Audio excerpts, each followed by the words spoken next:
And now, before we go any further in our program, perhaps it would be well to pause for a moment to listen to a practical account of our club's affairs. As you all know, we have to have money. And during the past year, we have tried to raise as much as we possibly could. And to spend as little as we possibly could. Mr. Benchley, who is our assistant treasurer, has consented to give us a statement of the year's finances. Mr. Benchley.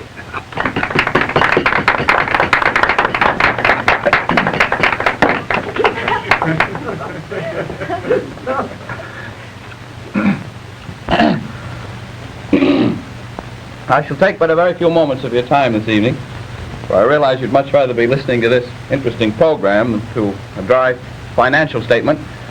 But I am reminded of a story, which you probably all of you have heard.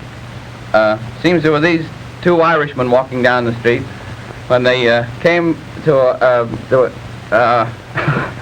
I should have said in the first place that the store belonging to the first Irishman, this first fellow's store. Well, anyway, in connection with reading this report, there are one or two points which Dr. Murney wanted brought up in connection with it, and he's asked me to bring them up. The first is with regard to the work which we're trying to do up there at our little place in Silver Lake. A work which we feel not only fills a very definite need in the community, but also fills a very definite need in the community. I don't think many members of the society realize just how big the work is that we're trying to do up there. For instance, I don't think it's generally known that most of our boys are between the age of 14. We feel that by taking the boy at this age, we can get closer to his real nature. The boy has a very real nature, you may be sure. And bring him into closer contact, not only with the school, with the parents, and with each other, but also with the town in which they live, the country to whose flag they pay allegiance, and to the town in which they live. Now, the fourth point which Dr. Murney wanted brought up was that in connection with the installation of the new furnace last fall. There seems to have been considerable talk going around about this not having been done quite as economically as it might have been done. It seems to me that people who well, as a matter of fact, the whole thing was done just as economically as possible, even more so. Mr. Rossiter, unfortunately, our treasurer, unfortunately is confined at his home tonight with a bad head cold. And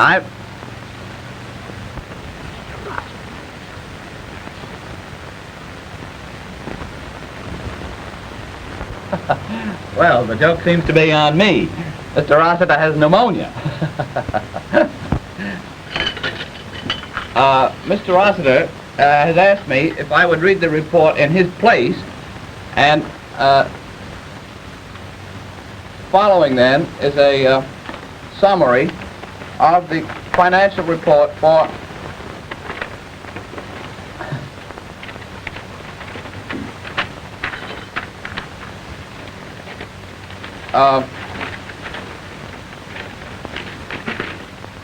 during the year 1926, and by that is meant 1927, the Choral Society received the following in donations. BLG $500, GKM $500, Lottie Nellie W $200, in memory of a happy summer at Rye Beach, $10, proceeds of a sale of coats and hats which were left in the boathouse, $14 and $14. Then the Junior League gave a performance of Pinafore for the benefit of the fund, which unfortunately resulted in a deficit of $300.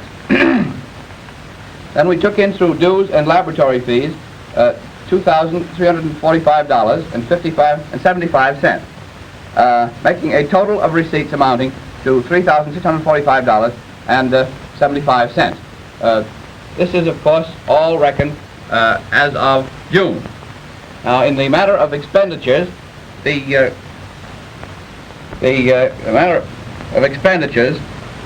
the club has not been so fortunate. There was the unsettled condition of business and the late spring to contend with, resulting in the following rather discouraging figures, I'm afraid. Expenditures, $22,574.85. Then there was a loss, owing to several things, of $3,326.80. Car fare, $4,452. And then Mrs. Crandall's expense account, when she went to Baltimore to look into the work that they're doing there, came to $119.50. But I'm sure that you'll all agree with me that it was worth that to find out what they're doing in Baltimore. And then under the general head of odds and ends, $2,586.45, making a total expenditure of $416,756.50, or a net deficit of several $1,000s. Now, these figures bring us down only to October. In October, my sister was married, and the whole house was torn up, and in the general confusion, we lost track of the figures for May and August. But all those wishing the approximate figures for May and August may obtain them from me in the vestry after the dinner, where I will be with pledge cards for those of you who wish to subscribe over and above your annual dues. And I hope that each and every one of you here tonight will look deep into his heart and into his pocketbook and see if he cannot find it there to help us to put this thing over with a bang and to make this just the biggest and best year that the Armenians have ever had. Thank you.